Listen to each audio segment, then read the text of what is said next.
जिसके नाम RSMNGHR से हैं, उनको परमेश्वर जो है गवर्नमेंट जॉब देने जा रहा है।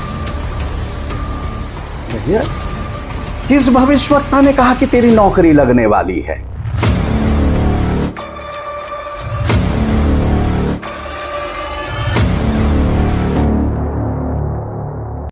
प्रभु यीशु मसीह के मधुर नाम में आप सबको जय मसीह की।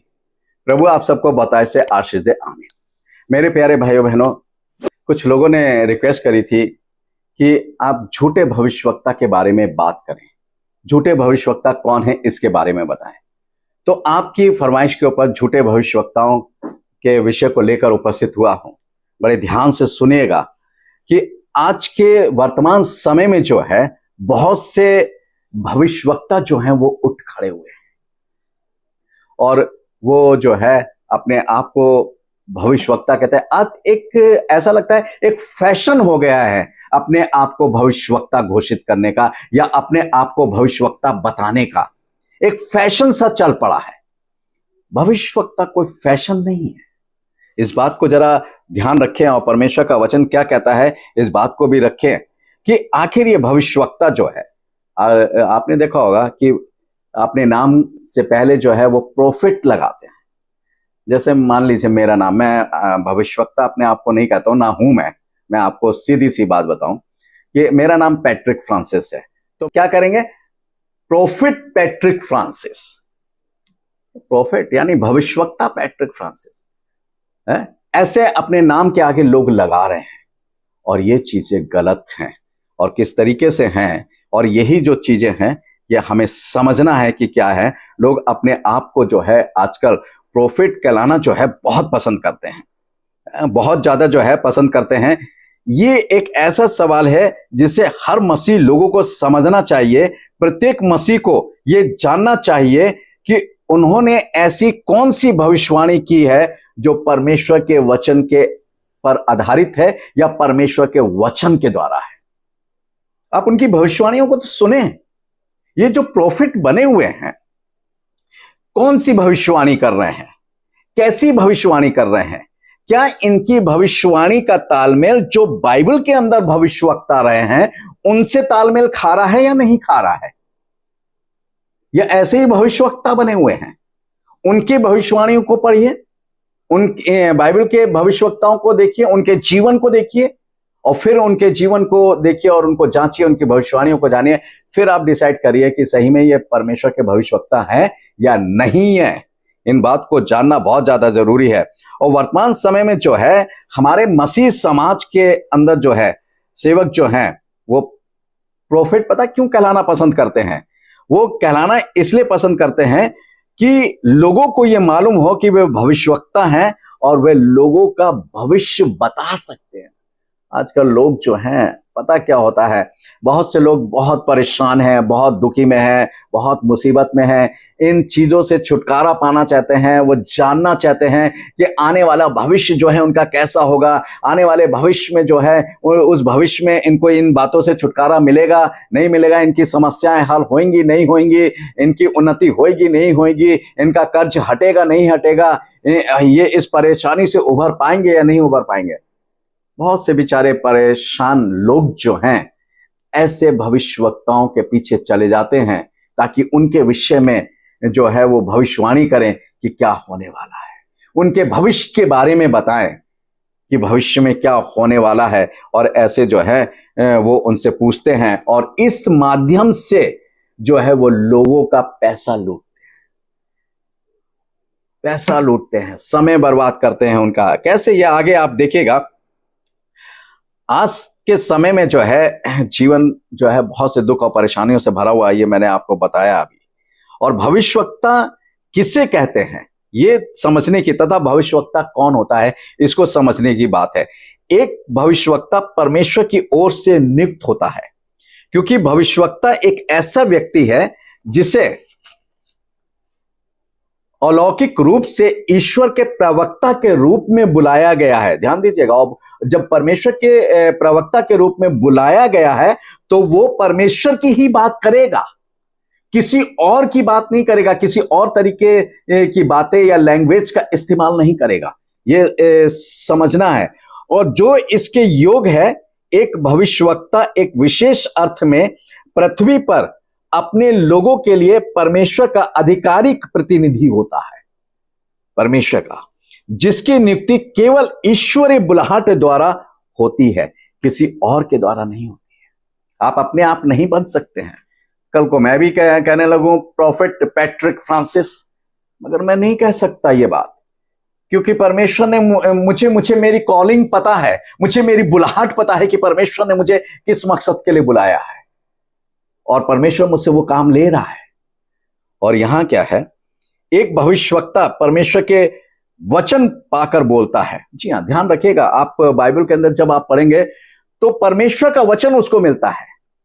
और ऐसे जब आप भविष्यवाणियों की पुस्तकों को पढ़ेंगे तो ऐसे बहुत से वचन जो हैं भविष्यवक्ताओं के विषय में पढ़ेंगे, चाहे एलिया हो, चाहे एलिशा हो, चाहे यिर्मयाह हो, एजेकेल हो, या होशे हो, या योएल हो, जिस भविष्यवक्ता के बारे में पढ़ेंगे तो जानते क्या चीजें आई हैं। मैं वैसे तो इन रेफरेंसों से बाइबल भरी हुई है, मगर मैं आपको कुछ पॉइंट्स बता रहा हूं ताकि आप समझ जाएं कि परमेश्वर कैसे बात करता है। पहला शमूएल 15:10 जब आप पढ़ेंगे, मेन चीज पढ़ रहा हूं मैं, उसमें से पूरा पद नहीं पढ़ रहा हूं।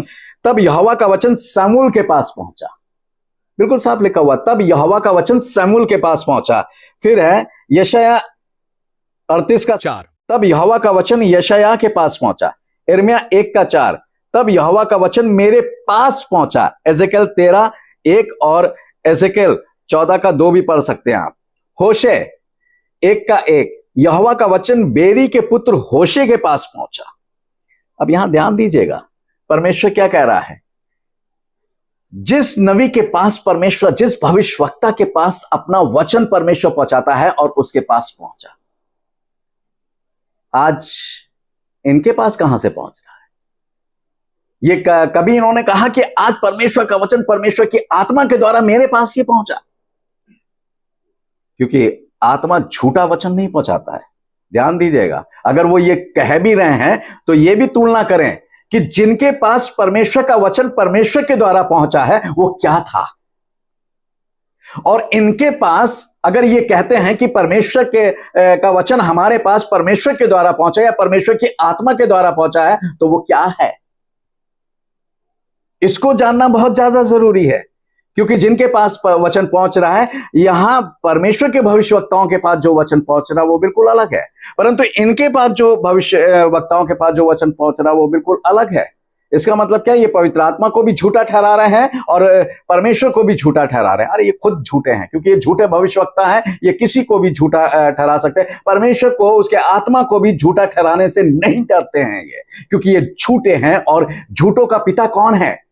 परमेश्वर का वचन यूहन्ना की इंजील 8 उसके 44 पद में बिल्कुल साफ लिखा हुआ है कि तुम अपने पिता शैतान से हो, क्योंकि वो झूठों का पिता है, इसलिए वो झूठ बोलते हैं, झूठी भविष्यवाणी जो है वो करते हैं और करते रहते हैं, ये समझना। अब मैं आपको एक उदाहरण देना चाहता हूं। अब बहुत से भविष्यवक्ता क्या करेंगे, भविष्यवाणी करेंगे। मान लीजिए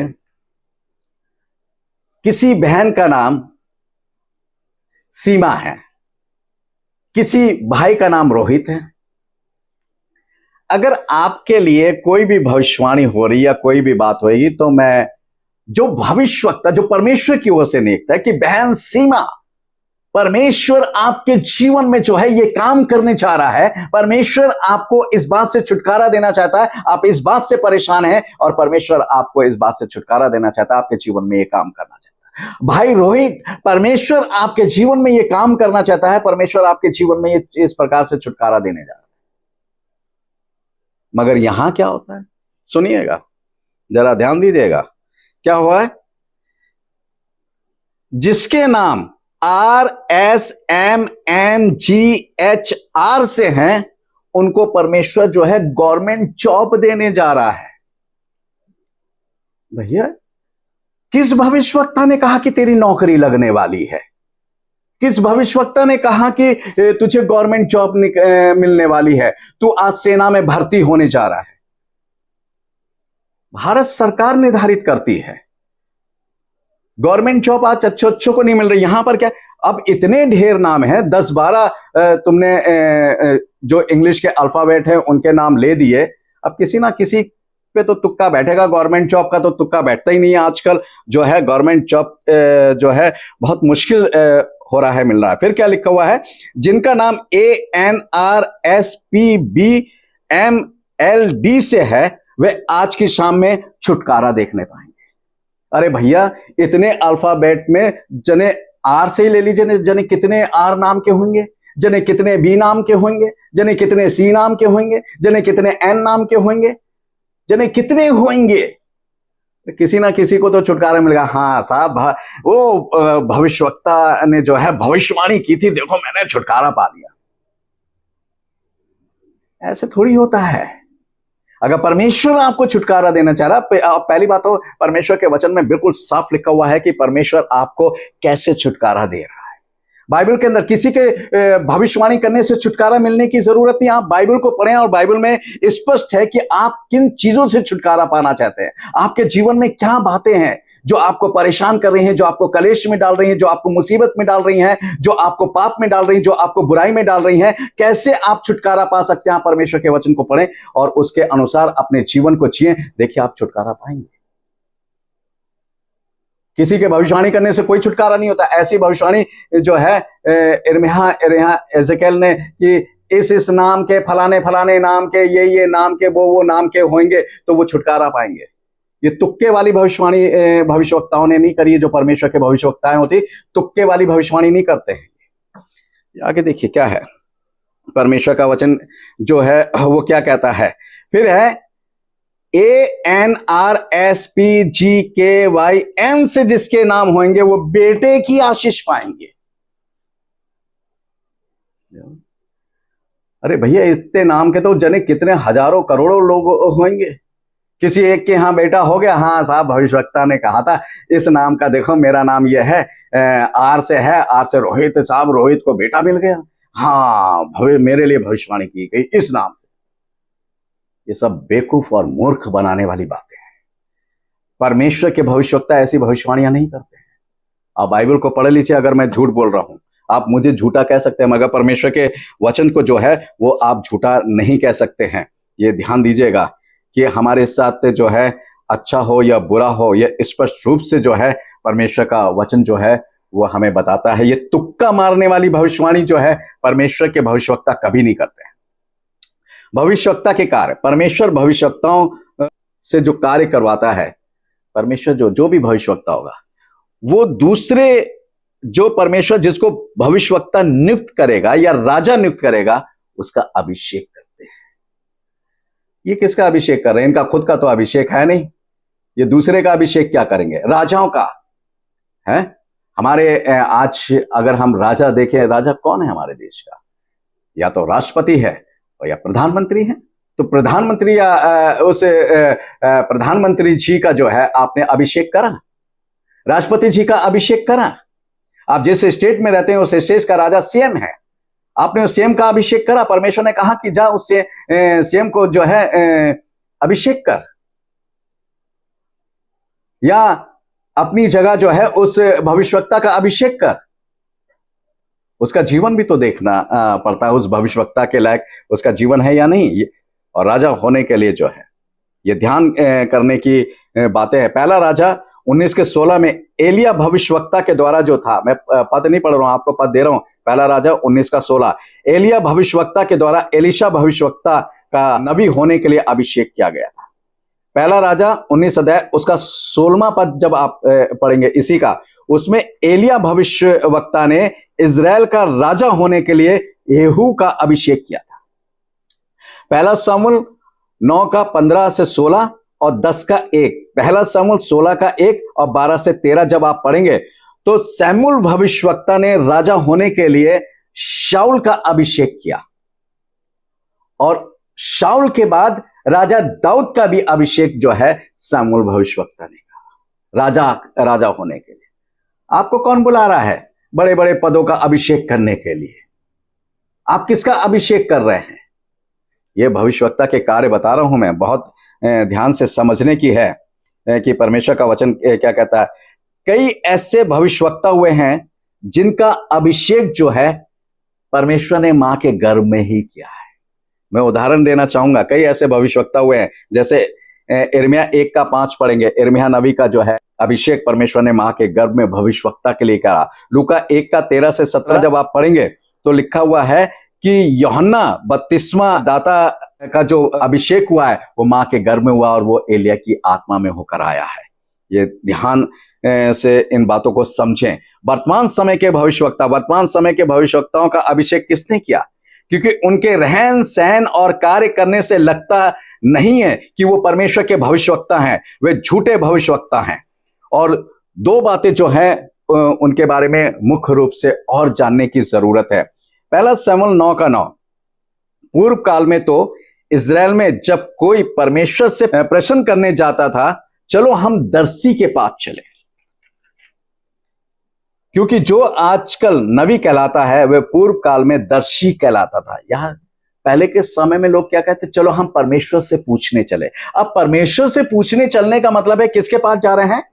भविष्यवक्ता के पास। पुराने समय में भविष्यवक्ता जो था दर्शी कहलाया जाता था, यानी दर्शन देखने वाला और दर्शन के बारे में लोगों को बताने वाला कि उसने क्या दर्शन देखा है, परमेश्वर क्या चाहता है, लोग क्या कि परमेश्वर हमसे क्या चाहता है, वो ये चीजें जो हैं वो जानना चाहते थे। और मगर उस समय शमूएल के समय में ध्यान दीजिएगा, पहला शमूएल 3:1 जरा ध्यान दीजिएगा, मैं यहां पर आपको पढ़ देना चाहता हूं। वह बालक शमूएल एली के सामने यहोवा की सेवा टहल करता था। उन दिनों में यहोवा का वचन दुर्लभ था और दर्शन कम मिलता था।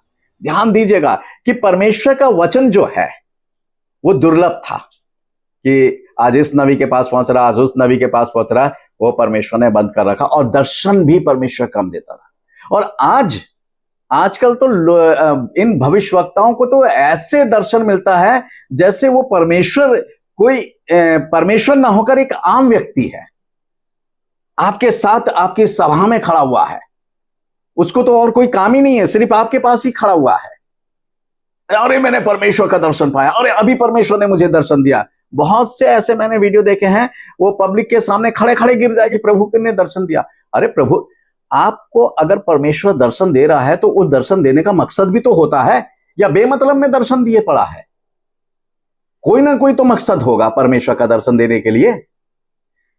ये झूठे भविष्यवक्ता जो है नौटंकी करते हैं, और इनकी नौटंकी से जो है वो बचें। भविष्यवक्ताओं का कार्य क्या है? धार्मिक शिक्षा भविष्यवक्ताओं का प्राथमिक कर्तव्य है, जो आज के भविष्यवक्ताओं में दिखाई बिल्कुल नहीं देता है। भविष्यवक्ताओं जो है मुख्य रूप से जो कार्य करते हैं, धार्मिकता, आध्यात्मिकता, नैतिक आचरण के शिक्षक होते थे। एक नैतिक सुधारक जो निर्देश, परामर्श, उपदेश, चेतावनी के संदेश देते थे, जिनके काम में अक्सर भविष्य की घटनाओं की भविष्यवाणियां शामिल होती थी। आज ये चीजें उसमें नहीं है, बिल्कुल भी नहीं दिखाई देती हैं। और लास्ट में जो है कुछ बातें मैं आपके सामने रखना चाहूंगा, झूठे भविष्यवक्ताओं में जो देखने को मिलती है, परमेश्वर के वचन की सच्चाई से बहुत दूर है। परमेश्वर के वचन की सच्चाई तो मिलती नहीं है। दूसरा है, लग्जरी जीवन जीते हैं, मोटर गाड़ी है, कोठी बंगला, नौकर चाकर, ये सब है। आप बाइबल के भविष्यवक्ता उठा के देख लीजिए कि किसके पास रही है। परमेश्वर ने कहा कि तू नंगे घूमेगा, तो वो नंगे घूमते थे, उसका भी रीजन होता था नंगे घूमने का। परमेश्वर ने कहा 40 दिन इस करवट पे लेटेगा और इतने दिन इस करवट पे लेटेगा, तो वो उसी दिन उस पे लेटे। मगर आज तो राजाओं शानो शौकत वाली जिंदगी जी रहे हैं ये भविष्यवक्ता। कहां के भविष्यवक्ता है? भविष्यवक्ता की जिंदगी तो ये रही नहीं है कभी भी।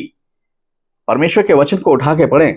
और क्या लिखा हुआ है कि इन्होंने क्या करा, तिमुथी में भी पौलुस कहता ना कि इन्होंने भक्ति को क्या है, कमाई का द्वार बना रखा है। परमेश्वर की भक्ति को जो है वो कमाई, सिर्फ कमाना है, बिजनेस करना है। अपने आप को स्वयं यानी खुद भविष्यवक्ता घोषित किया हुआ है, खुद के वो भविष्यवक्ता है, लोगों के लिए तथा लोगों को अपनी तरफ आकर्षित करने के लिए भविष्यवाणी करते कि ज्यादा से ज्यादा लोग इकट्ठा हो, भीड़ इकट्ठा हो और वो उनसे पैसा कमा सकें। प्रार्थना करके तेल पानी को बेचना, यानी तेल पानी का जो है बिजनेस करते हैं। तेल पानी का जो है वो बिजनेस करते हैं। बड़े देखिए कितनी बुरी बात है। अरे तेल पानी का क्या है? आप अगर तेल पानी दे रहे हैं, आप परमेश्वर के भविष्यवक्ता हैं, तेल पे दुआ कीजिए, जाइए ले जाइए, पानी पे प्रार्थना करें, ले जाइए। मगर नहीं, वो बेचते हैं। जरा जरा सी बोतल, छोटी छोटी सी पानी की बोतलें 200-200, 300-300 रुपए में, 500-500 रुपए में बेच रहे हैं। हद होती है। 20 रुपए की जो है 1 लीटर की बोतल जो है इतनी बड़ी मिल जाएगी, ढेरों पानी मिल जाएगा, वो जरा सा पानी जो है वो क्यों? क्योंकि साहब भविष्यवक्ता ने दुआ कर रखी है। भी देखिएगा और भी बहुत सी चीजें हैं। प्रार्थना करने तथा लोगों से मिलने के लिए क्या है, प्रार्थना के लिए भी पैसे लेते हैं, लोगों से मिलने के लिए भी पैसे लेते हैं। बिजनेस कर रहे हैं ना। भविष्यवक्ता, अब क्या कहते हैं, अच्छा भविष्यवक्ता, कुर्सी डाल देंगे जिसपे वो भविष्यवक्ता बैठा है। अब ये भविष्यवक्ता की कुर्सी है, तू बैठ। अब वो भैया दूसरा बैठ ही नहीं पाता। क्या जादूगरी देखिए वहां पर। भविष्यवक्ता की कोई कुर्सी नहीं होती है। किस बाइबल के अंदर किसी भी भविष्यवक्ता ने निकाल ले मेरी कुर्सी पे बैठ, और वो कुर्सी पे बैठने लगा तो गिर पड़ा, औंधे मुंह। तमाशा बन रहा है। तमाशा, जैसे जादूगर नहीं खेल दिखाया करते थे, वो खेल दिखा रहे हैं जादूगरी से। उस बेचारे को लाके उसका तमाशा बना रहे हैं, गिरा रहे हैं, क्यों? वो जादू है। किस भविष्यवक्ता ने कहा मेरी कुर्सी पे बैठ, और वो बैठ नहीं पाया, गिर रहा है? ये तमाशा बना रहे हैं, ये जादू, ये बहुत बड़े जादूगर हैं। ये भविष्यवक्ता नहीं, झूठे भविष्यवक्ता हैं, क्योंकि शैतान की संतान है। परमेश्वर का वचन जो है बिल्कुल स्पष्ट कहता है। और क्या लिखा हुआ है? परमेश्वर का वचन कहता है, भविष्यवक्ता का लोगों के सामने नाचना। भविष्यवक्ता कभी भी लोगों के सामने नहीं नाचा। एक भविष्यवक्ता जो है जिस तरह, और तुक्के लगा लगा कर भविष्यवाणी करना, जैसे मैंने पहले भी बताया, इंग्लिश के 10-12 अल्फाबेट बताकर कहेंगे कि इनको गवर्नमेंट जॉब लगने वाली है, इनके संतान होने वाला है, इनकी समस्या हल होने वाली है। परमेश्वर इनके सामने ये सब कुछ कर रहा है। तुक्के लगाकर भविष्यवाणी करना और दुष्ट आत्माओं से बात करना। दुष्ट आत्मा वाला व्यक्ति कोई आ गया, हाँ तू कौन है, कहां से आया, अच्छा मुझे जानती है। अरे भाई उससे बात क्यों कर रहे हो? आप कहोगे प्रभु यीशु मसीह ने बात करी। प्रभु यीशु मसीह ने सिर्फ एक बार ये कहा कि तू कौन है। वो चेलों को समझाना चाहता था कि जान ले कि कौन है। ये कोई इंसान की आत्मा नहीं है, ये वो दुष्ट आत्मा है जो गिराई गई थी, ये वो है कि हम बहुत सेना है, बस इतना ही कहा। और यीशु मसीह ने उसे ऑर्डर दिया, निकल लिया। और पूरी बाइबल में कहीं नहीं, मगर ये तो पूरा बायोडाटा कहां से आए। अच्छा आधे घंटे तक तमाशा बनाए रखेंगे, आधे घंटे तक बात करेंगे। अरे पर शैतान से बात क्यों कर रहे हैं आप? ऑर्डर दीजिए यीशु मसीह नासरी के नाम से, निकल भारो, तेरा काम कोई काम नहीं है इसके जीवन में। मगर नहीं, उन्हें तो तमाशा करना, क्योंकि वो जादूगर है। जादूगर जब तक तमाशा नहीं दिखाएगा तब तक उसकी जादूगरी चलेगी कैसे? तब तक लोग आकर्षित कैसे होंगे? जब बहुत से लोग आकर्षित होंगे, बहुत से लोग जब जमघटा लगाएंगे तो पैसा भी बहुत सा आएगा। इस तरीके से ये पैसा कमाते हैं। और लास्ट में जो है मैं आपको बताना चाहूंगा, एक भविष्यवक्ता कभी भी ये नहीं कहेगा कि मेरा उस हीरोइन पे क्रश है, मेरा उस हीरोइन पे क्रश है। अरे भैया तुम्हारा किस हीरोइन पे क्रश है? तुम क्यों दूसरी औरत और लड़की को, बहन को बदनाम कर रहे हो? तुम्हारा उस पे क्रश था, ये था, वो था। नहीं साहब, उस हीरोइन पे है, अपनी भी बदनामी कर रहे हैं और उस हीरोइन की भी बदनामी, यानी उस बहन की भी बदनामी कर रहे हैं और खुद की भी। चाहे वो हीरोइन हो, चाहे कोई भी लड़की या महिला हो, है तो वो बहन, उसको बहन की दृष्टि से देखना है। और उसको क्यों बदनाम कर रहे हैं? क्या आपका क्रश था? लोगों को, ऐसे ऐसे लोगों को बुलाकर जमघटा लगाएंगे कि उनका आत्मिकता से और उनसे किसी चीज से कोई मतलब नहीं है। तो मेरे प्यारे भाइयों बहनों, ये थे झूठे भविष्यवक्ताओं के बारे में बातें। संदेश यहाँ खत्म नहीं होता है, मगर मैंने इसको इस पॉइंट पे इसलिए खत्म करा, बहुत सी चीजें, बहुत सी बातें हैं। अगर मैं बनाऊं तो 10-12 कम से कम संदेश इन झूठे भविष्यवक्ताओं पर ही बन जाएंगे। परंतु मैं थोड़ी सी बातों में आपको ये समझाना चाहता हूं कि थोड़ी सी बातों में आप बहुत समझ जाइए और सावधान हो जाइए और ऐसे झूठे भविष्यवक्ताओं से बचिए। जो परमेश्वर के भविष्यवक्ता वो बिल्कुल अलग दिखाई देते हैं। प्रभु आप सबको आशीष दे। आमीन।